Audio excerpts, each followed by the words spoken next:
Hey everyone, I'm back with the second half of my Mean Street experience. And I have to say right away that I have learned a whole lot with this song, even small things. First of all, let's talk about pronunciation. In my first half and in my announcement, I was saying Van Halen, and a lot of you have called me out on that and said it's Van Halen. And I was confused at first because to me, that's a Dutch name, Van Halen, and I would see it and hear it as Dutch. But as I learned more about the band, I learned that the Van Halens immigrated to the United States when the boys were young, and I couldn't find out if they adopted the Americanized pronunciation for their own personal name, but definitely you're right. The band was known as Van Halen, and it is an American band.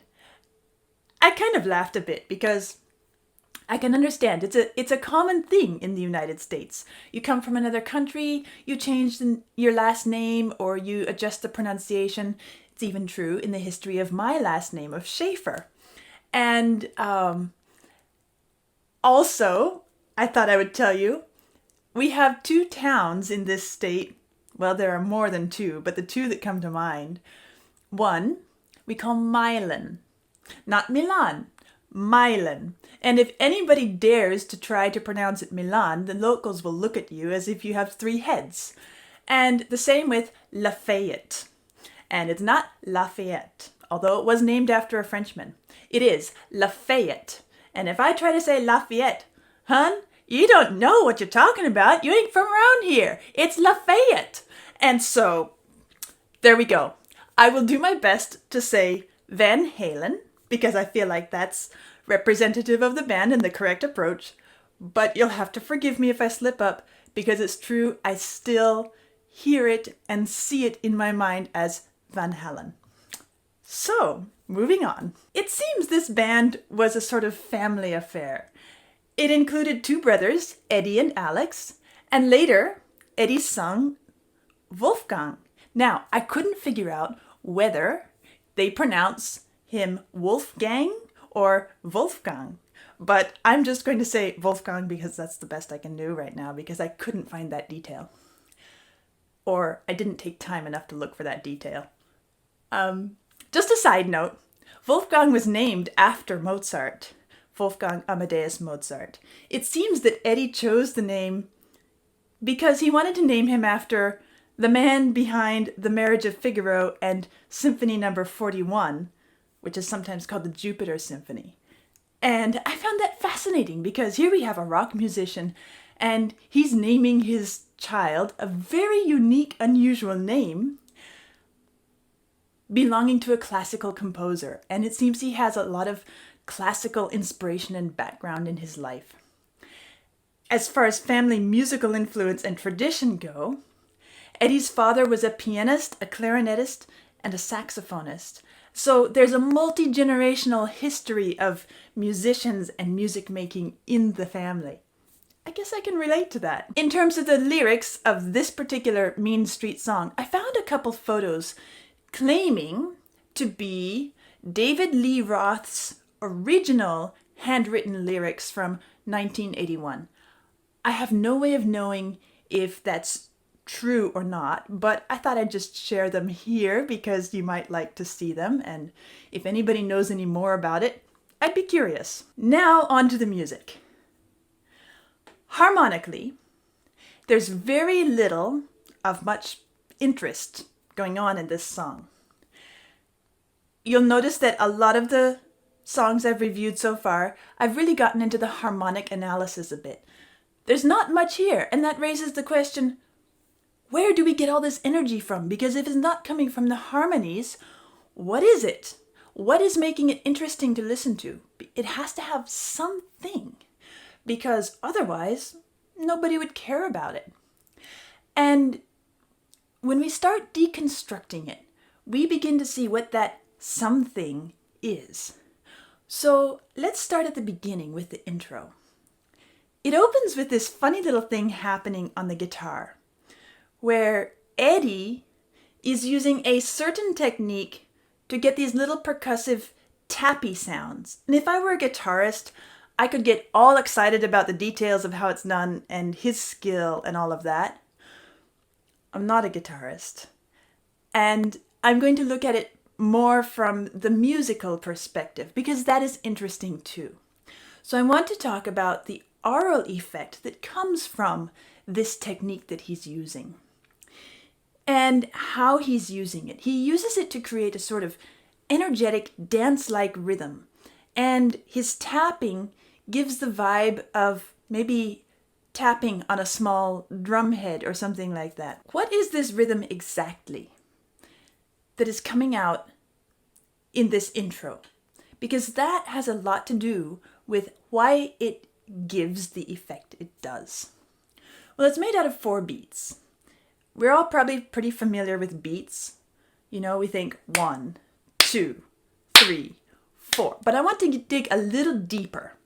And I want to do it in a way that doesn't require a musician to understand it. So, we're going to begin talking about the idea of a beat being more than just a certain place where we tap the beat, where we mark the beat. A beat is actually a unit of time. You can think of it like being on a tape measure. You have your 1 inch, 2 inch, or 1 centimeter, 2 centimeter, depending on the part of the world you're in. And when we have, when we write on the whole numbers, we mark that as 1 unit. But actually, we are talking about the entire unit that is being measured. It's like that with beats. So the beat is not just when we hit. It is the time that passes between each hit as well. When we're on the beat is when we mean we hit it right then. But there are other things that happen in between the start of each beat. Now, in this song, most of the beats are divided into fourths.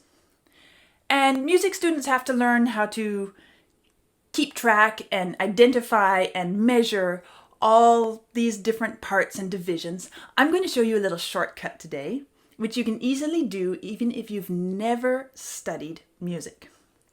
So let's pretend we're dealing with words instead of music. Let's say each word represents 1 beat. And if we want to divide the beat, we need syllables. So since I need 4 divisions, I'm going to choose a 4-syllable word. How about alligator, right? So here's my beat. Alligator, alligator, alligator, right? That works great to get the idea of how we're dividing the beats and the time that's passing between the beats. We now have 4 quarters being marked, 1 with every syllable. And if I were tapping, not only the beat, but the subdivisions, alligator, alligator, alligator, alligator, alligator, that's what's happening. Now, we could stick with that, but the trouble is, if we stick with that and we start wanting to do different things with different parts of the beat, it gets a bit confusing. Suppose I want the first syllable to be silent. Then I have to go ligator, ligator, and it sounds weird. Or what if I want just the first and the third syllables to sound get. It's awkward because we're used to hearing the whole word. So let's use a nonsense word. And it has 4 distinct syllables, each one sounding different from the other. And that is takadimi. It's easy. You can say it fast. Takadimi, takadimi, takadimi, takadimi. It works great. And we can drop any one of those syllables without confusing a word. So, what's happening on Mean Street at the opening has to do with what he's doing in different parts of this takadimi word. He uses the tapping. And I'm going to, a little side note. This song, Mean Street, was written and designed for guitar. I'm not a guitarist. I can't play guitar. I don't have a guitar here. And it doesn't work well on the piano or on the harp. I've chosen the harp to demo today, but I'm going to have to modify because it really doesn't fit well on the harp. But that's okay because we're just dealing with rhythms.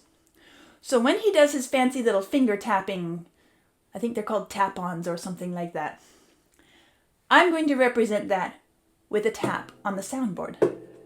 Okay? And then the other notes that he's doing, I'm going to represent with these notes on the harp. Okay? If you listen to the recording, you'll hear it doesn't sound like that exactly, but I think this will help us follow.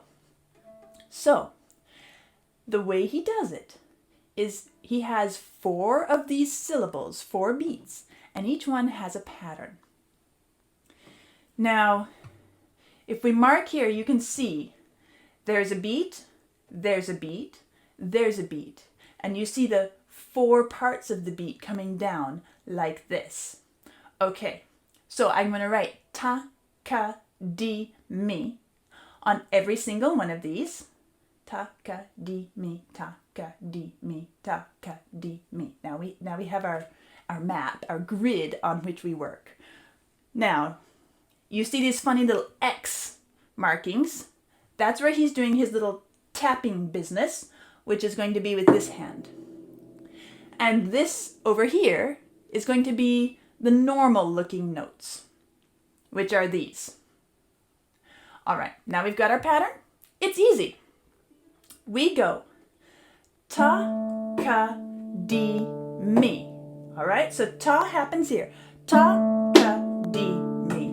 Ta, ka, di, mi. Ta, ka, di, mi. Ta, ka, di, mi. That's what's happening in the music, of course, at high speed.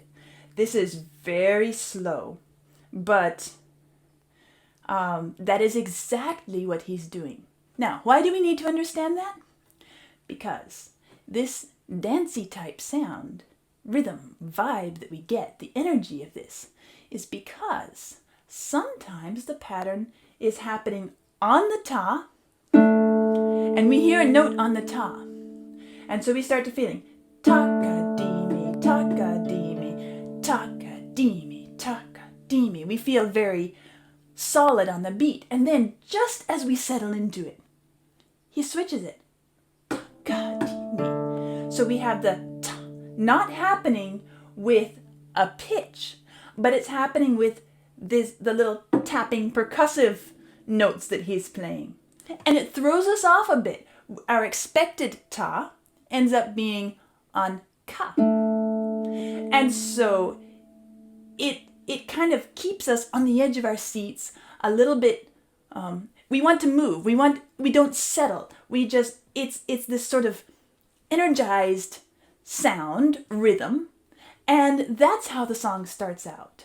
So that's what gives us this wonderful, energetic, dense feel at the opening. Now that we understand all the takadimi business behind it, I'm going to do it without saying anything, and you'll hear and you'll feel that when that pattern switches, it switches. All right, so here we go. Takadimi, takadimi, here I go.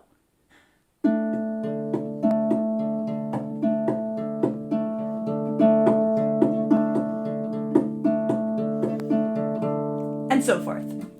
It's cute, even at slow speed. All I've done so far is talk about the beginning of the intro. And I'm not going to unravel the whole song to such a depth, but I wanted you to see some of the inner workings of what makes music sound the way it does. And so what we have in this intro here is the technical reason why it starts out with such a cheery, dance-like, almost festive energy at the opening. And at this point, I think the song could go in any direction. We don't really know what to expect coming up. But as it continues, then it starts switching time signatures, meaning we no longer have groups of 4 takadimis. We might have 3, or we might have 5, or we might have some other set. And so all of this is keeping us on the edge of our seats.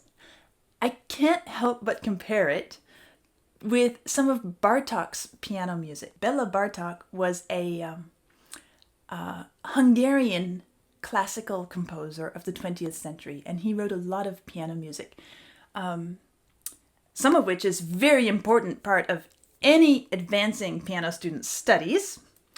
But here is a link to a set of 6 dances in Bulgarian rhythm, played by the composer himself. Now, as rock fans, you might not be so aware of this, but as a classical musician, we feel like it's a treasure when we hear the composer play his own music, because most of the history of classical music took place before there were recordings.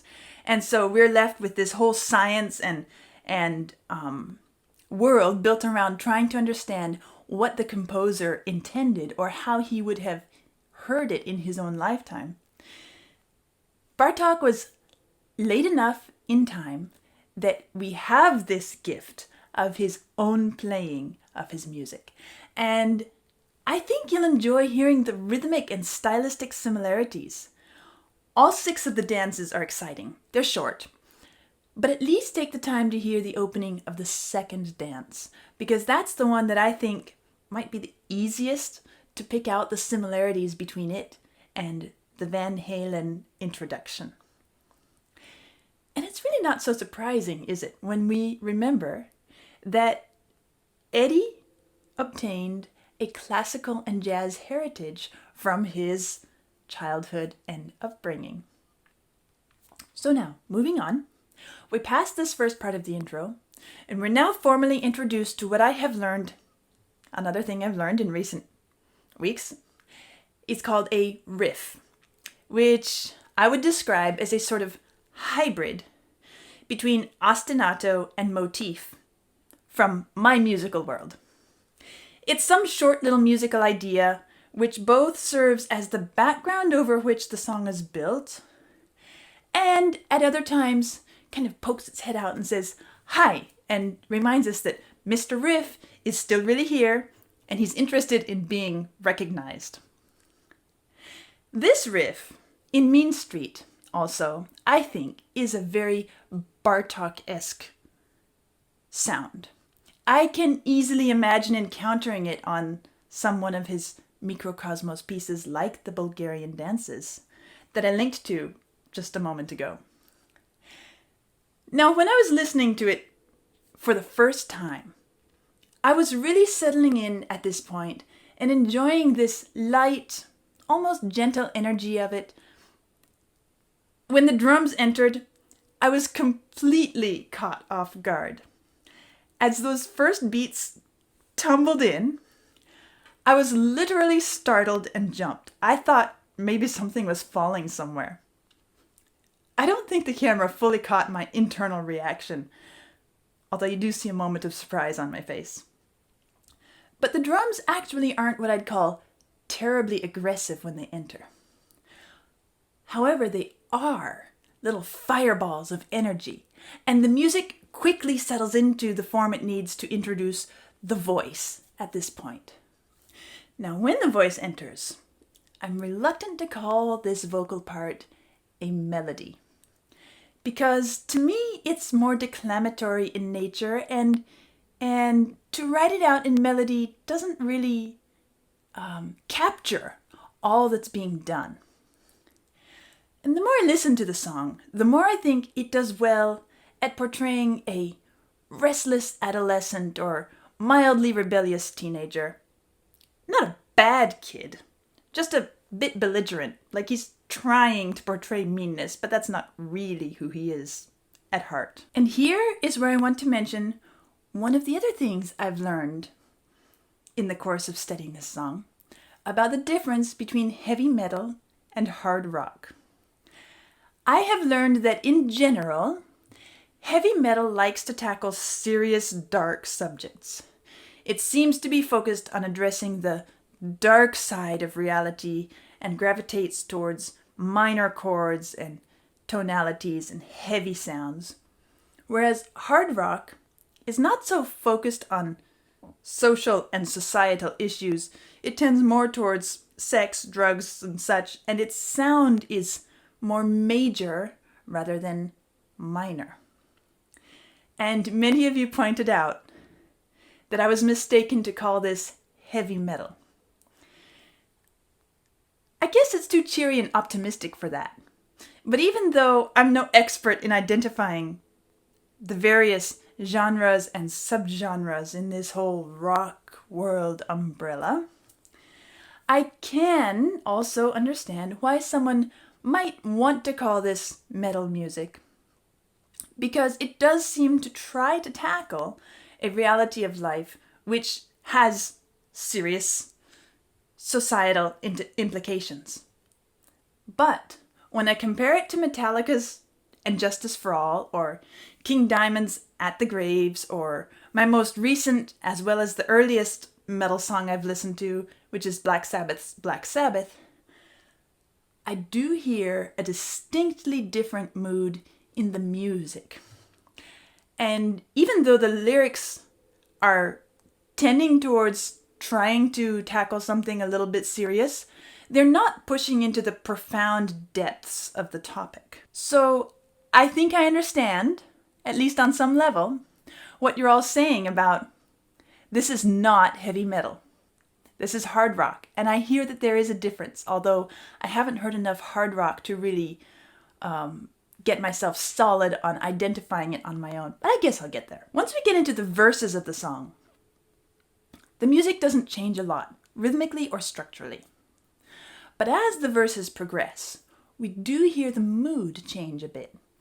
As I mentioned in my first listen, it starts out by conveying a sort of alert nervousness, like, watchful, walking down the street, what's around the corner. But as we move into the third verse, it begins to feel a bit thicker, a little more assertive, or, as I said then, it sounds more like a pursuit. And this is achieved not by changing the notes or rhythms themselves, but as I listened over and over and over, I decided that the most important part of making this change happen is the subtle increase in the bass presence and a few well-timed interjections from the drums. They're working very well together, and they're managing to do something mood-wise in a very subtle way without actually changing the musical rhythms or format or structure, which is pretty neat. And then the chorus. I guess the chorus is probably my favorite part of this entire song. Each time the chorus enters, it accomplishes something a little bit different.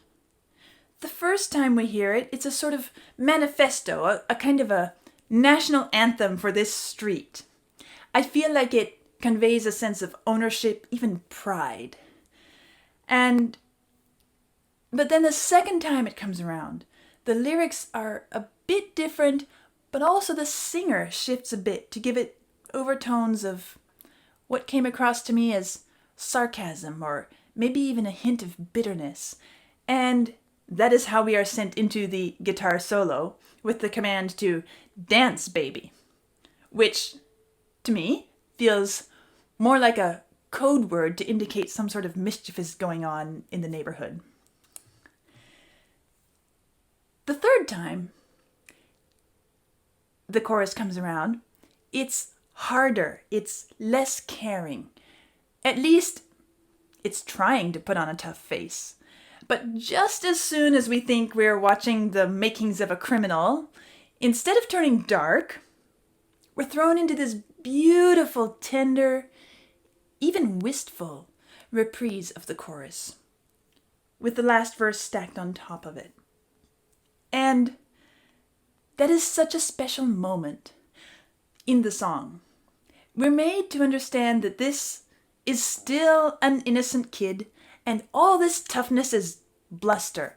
And even on Mean Street, he has a home that he loves, in which he also feels loved, and he knows it. How does this same chorus achieve all those different effects?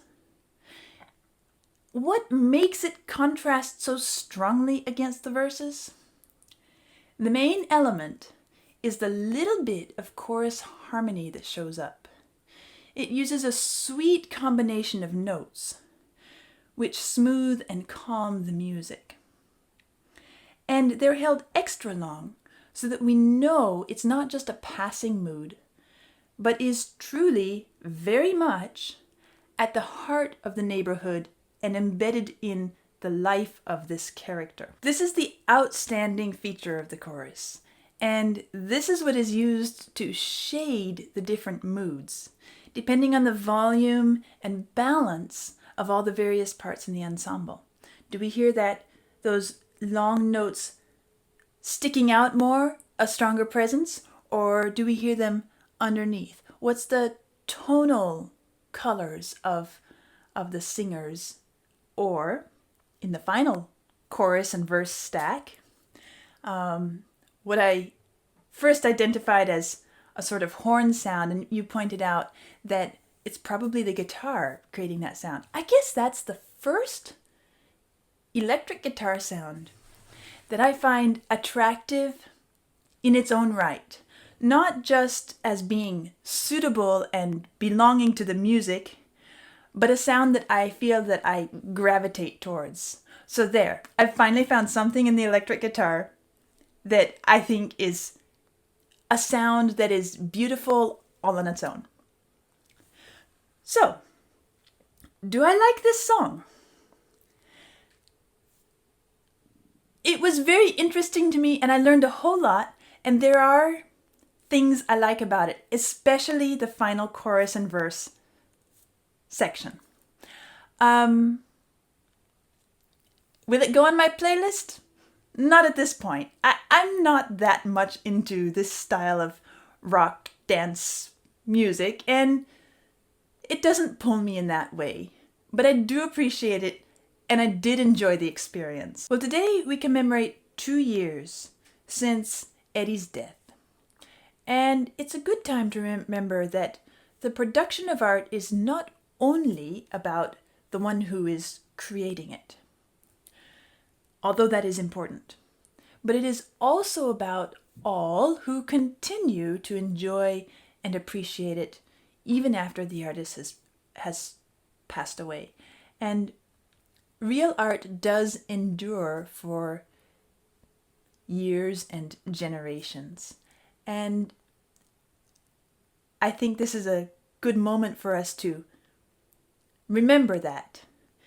If we appreciate art, if we appreciate what is beautiful, what is meaningful, what makes us more human, then we should appreciate the artist and all that goes into making that art so that it can continue. Well, that's it for today. But before I go, let me remind you about the poll, which is in the community tab. Go there, vote for your favorite band, drop a comment with your song of choice, because next month I will review the winner. Also, remember, visit my Ko-fi page, make a donation of your choice, and that will give you early access to all my first listen and reaction videos. If you want to receive notifications when I post new content, click the little bell next to the subscribe button, and click this link to watch the first half of this experience where I do my first listen and reaction to this song. I'll see you soon.